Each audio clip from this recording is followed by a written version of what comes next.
আসসালামু আলাইকুম। আশা করি সবাই ভালো এবং সুস্থ আছেন। আলহামদুলিল্লাহ আমিও আপনাদের দয়ায় ভালো আছি। আর সময় বাঁচেছে 5টা 50 মিনিট। অনেক দিন পরে আসলে বাসা থেকে বের হলাম, যদিও এর মাঝে মাঝে টুকটাক রাইড শেয়ার করা হয়েছে, কিন্তু কোনো ভিডিও মেক করা হয় নাই। যেহেতু সিম নেটওয়ার্ক অফ, তাই পাঠাও, উবার, ইনড্রাইভ সবগুলো অ্যাপসই এখন বন্ধ আছে। খুব শীঘ্রই আশা করি চালু হয়ে যাবে। তো আজকের ভিডিওটা মূলত কিছু বিষয় নিয়ে, অনেকে আসলে জানতে চাইছেন বা প্রশ্ন করছেন, এইসব বিষয় নিয়ে বলবো।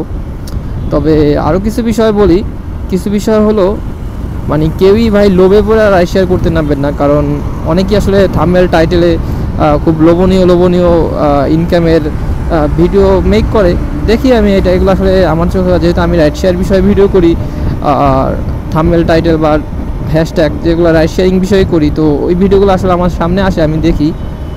তো সবাই যে মিথ্যা বলে এরকম না, ইনকাম করা যায়, ঠিক আছে। আমি যে রাইড শেয়ারিং ভিডিও করি, আমার যে ইনকাম হয়, আমার থেকেও কিন্তু অনেকেই বেশি ইনকাম করে, তারা কিন্তু ভিডিও মেক করে না। এখন আমি ভিডিও মেক করি কারণ এগুলো আমার ভালো লাগে, আগেই বলছি ভিডিও করতে ভালো লাগে, বাইক ব্লগিং করতে ভালো লাগে। তো এর জন্য আসলে এগুলো ভিডিও করি। আর রাইড শেয়ার করে যে ইনকাম হয় না, মানে ভিডিওতে যে দেখায় এরকম যে ইনকাম হয় না, হয় কিন্তু প্রতিদিন না। অনেকেই বারবার প্রশ্ন করেন যে ভাই প্রতি মাসে কত টাকা ইনকাম করা যাবে, বা আনুমানিক একটা মানে ধারণা চান। তো ধারণা তো ভাই দেওয়ার জন্যই ভিডিওগুলো মেক করি। এখন আসলে যারা ভাই নিছেন যে রাইড শেয়ার করবেন বা চাকরি বাকরি করবেন না, মানে আমার মতো আর কি, এখন আমি যদি ভিডিও মেক করি তাতেও আপনারা রাইড শেয়ার করবেন, আর যদি ভিডিও মেক না করি তাতেও আপনারা রাইড শেয়ার করবেন। কারণ যারা আসলে ভাই নিছেন যারা বাইক দিয়ে রাইড শেয়ার করবেন, তারা আসলে রাইড শেয়ার করবেন, ভিডিও দেখলেও, মানে ভিডিও করলেও করবেন, না করলেও করবেন। তো এর জন্য আসলে আমি চিন্তা করলাম ভিডিও করে তো আমার লস নাই, লাভ ছাড়া, মানে আমি দেখতেছি আমার কোনো লস নাই, যেহেতু এগুলো করি বা আমার ফ্রি টাইম, আমার তো আর বেশি প্যারা হয় না। হয়তো ভিডিও এডিটিং করতে একটু ঝামেলা হয়, এছাড়া আর কিছুই না। ঢুকে গেছি, যাক কিছু করার নাই। আমার সিগন্যাল দিয়েছিল কিন্তু কাজ হবে না। ওকে, তো যেহেতু আমি ভিডিও এডিটিং করতে আমারও ভালো লাগে ভাই, প্যারা লাগলেও, মানে সময় লাগলেও ভিডিও এডিটিং করতে আমার খুবই ভালো লাগে, যার কারণে আসলে ভিডিও নিয়ে কাজ করি। তো এবার বলি মূল বিষয়। অনেকে আসলে রাইড শেয়ার করতে নামবেন, ঠিক আছে, কিন্তু ওই যে বেশি টাকা ইনকাম হবে বা 2 ঘন্টা 3 ঘন্টা, এই যে আজকে আমি মনে করেন যে টিপ মারছি, কয়টা, 3টে টিপ মারছি। বের হয়েছিলাম মনে হয় 11:30টার দিকে। তো টিপ নিতে 12টা বাজছিল আর কি। তো 12টা থেকে টিপ মারছি 3টা পর্যন্ত, 3:30 পর্যন্ত, 3:30টার আগে, মানে 3:20 পর্যন্ত আর কি। তো কয় ঘন্টা হলো? 12:30 থেকে প্রায় 2.5 ঘন্টা, 3 ঘন্টা, তাহলে 2.5 ঘন্টা মারছি টিপ। 2.5 ঘন্টার বেশি না, 2.5 ঘন্টা মতো। তো 2.5 ঘন্টায় টিপও কিন্তু বেশি মারি নাই। টিপ মারছি 1টা 2টা 3টা টিপ মারছি। তো 3 টিপে কত মারছি? প্রথম টিপে মারলাম 300, দ্বিতীয় টিপে মারলাম 500, তৃতীয় টিপে মারলাম 200। তাহলে 300 200 300 500 700 700 না 800, 300 আর 500 800, 800 আর 200, 1000 টাকা। তো 3 টিপে 1000 টাকা। এখন আমি যদি থাম্বনেল টাইটেলে দিই, থাম্বনেল যদি দিই যে আমি 3 টিপে 1000 টাকা মারলাম, 2 ঘন্টা 1000 টাকা মারলাম, এরকম একটা থাম্বনেল দিলাম, হ্যাঁ ভিউজ হবে, বেশি ভিউজ হবে। এরকম লোভনীয় থাম্বনেল দিলে বা টাইটেল দিলে ভিউজটা বেশি হবে, এটা আমিও নিজেও জানি।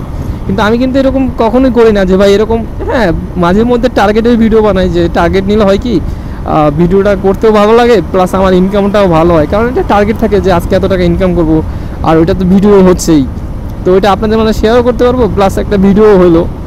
তো এরকম ভিডিও করি, কিন্তু আমি ওরকম কখনোই যে 2 ঘন্টা এত টাকা ইনকাম করলাম, 3 ঘন্টা এত টাকা ইনকাম করলাম, আপনারা সবাই রাইড শেয়ার করতে নেমে যান, মানে যার যে বাইক আছে ওই বাইক নিয়ে নেমে যান, এরকম কখনোই আমি কাউকে বলি না। কারণ এরকম ভাই যতটা ভাবেন, মানে যতটা ইনকাম ওইরকম ইনকাম না, আসলে প্রতিদিন তো এরকম হয় না, মাঝে মধ্যে হয়, মাঝে মধ্যে হয় না, আবার চেষ্টা করলে প্রতিদিনও হয়। অনেকেই আছে যে প্রতিদিন আসলে 1500-2000 টাকা ইনকাম করে, এই আর কি। তো ইনকামের বিষয় গেল। আর একটা বিষয় বাইক সম্পর্কে, একটা ভাই বলছিল যে বাইক সম্পর্কে একটা রিভিউ দেন ভাই, আপনার বাইকটা সম্পর্কে একটা রিভিউ দেন। এখন ভাই রিভিউ দিব যে এরকম এখন পরিস্থিতি নাই, তবুও শর্ট করে বলি। এই বাইকটা নিয়ে ভাই আমি চিটাগাং গেছিলাম 2বার, মানে ভিডিও একবার করছি, আর একবার ভিডিও ছাড়াই গেছি। তো 2বার 4বার হয়, মানে যাওয়া আসা মিলে 4বার হয়। তো 4বার প্রায় যাওয়া আসা হয়েছে চিটাগাংয়ে। আর কিছুদিন আগে রিসেন্টলি রংপুরে যাওয়া হয়েছে। রংপুরে গেলাম, সিলেট গেলাম, তো এটা তো ভিডিওতে বলছিলাম প্রায় 800 কিলোমিটার মতো চালানো হয়েছে, টানা 800 কিলোমিটার, মানে 2 দিনে।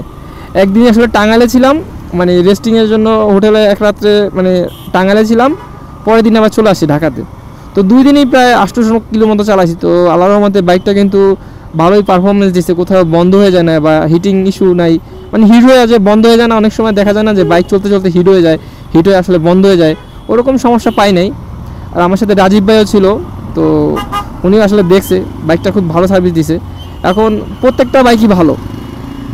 এখন আমরা মনে করি যে ব্র্যান্ড ভ্যালু যেগুলো আসলে ব্র্যান্ড ভ্যালু বেশি ওইগুলো বাইক ভালো মনে করি, যেমন জাপানি ব্র্যান্ড যেগুলো আছে সুজুকি, ইয়ামাহা, হুন্ডা, এগুলো আসলে আমরা সবসময় ভালো মনে করি।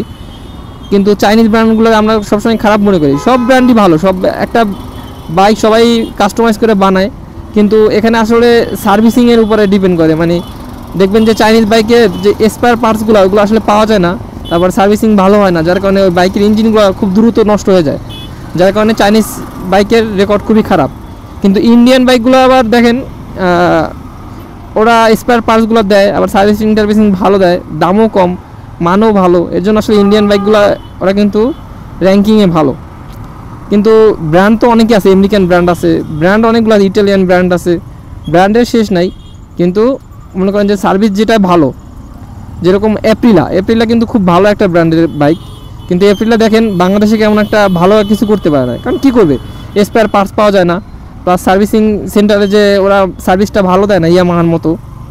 এর জন্য আসলে ওইটা আসলে সেল ভ্যালুও কম, ব্র্যান্ড ভ্যালুও কম। এখন প্রত্যেকটা বাইকই ভালো, আপনি যতটা যত্ন নেবেন, যতটা মানে কেয়ারিং করবেন, প্রত্যেকটা বাইকই ভালো, কোনো বাইকই খারাপ না। চাইনিজ বাইকে খারাপ বলতেছি না, আবার যেগুলো ব্র্যান্ড ভ্যালু বেশি ওইগুলো ভালো বলতেছি না। আমার বাইকটা আমি নিয়মিত মোবিল চেঞ্জ করি, প্লাস টুকটাক কাজ আসলে ওগুলা করি, আর নিজেই এয়ার ফিল্টার যেটা আছে ওটা পরিষ্কার করি।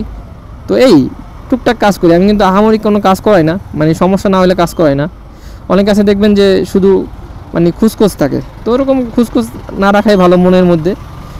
বাইক নিজের মতো চালাবেন, প্লাস নিজের মতো যত্ন করবেন, সুন্দর চলবে যে কোনো বাইক। তবে এর মধ্যেও আছে ভালো, তো অবশ্যই আছে, দাম যেটা বেশি ওটা অবশ্যই ভালো হবে, এটাই স্বাভাবিক। কারণ যে বাইকের মানে দাম বেশি ওগুলোর বিল কোয়ালিটি ভালো হবে, এটাই স্বাভাবিক, তাই না? তো যাই হোক, অনেক কথা বললাম, আর রোডে তো জ্যাম আছে অনেক। তো আজকে আসলে বেশি কথা বলার জন্য আসি নাই, অনেক দিন আসলে ভিডিও মেক করি না, এর জন্য আসলে বেরোলাম, ভালো লাগতেছে না। কিন্তু আইসা তো ফাইসে গেলাম, এই রোডে তো জ্যাম। ভাবছিলাম 300 ফিট যাবো, কিন্তু 300 ফিট বাইকেও ফুয়েল কম আছে, আর 300 ফিট যদি আবার আর্মি টার্মি থাকে, যেহেতু অলরেডি 5টা মানে 6টা বাজে গেছে, তো ওইদিকে আর গেলাম না। এর জন্য যদি আর্মিতে আবার আটকায় দেয়, তো এর জন্য আসলে আবার বাসার দিকে ব্যাক করতেছি।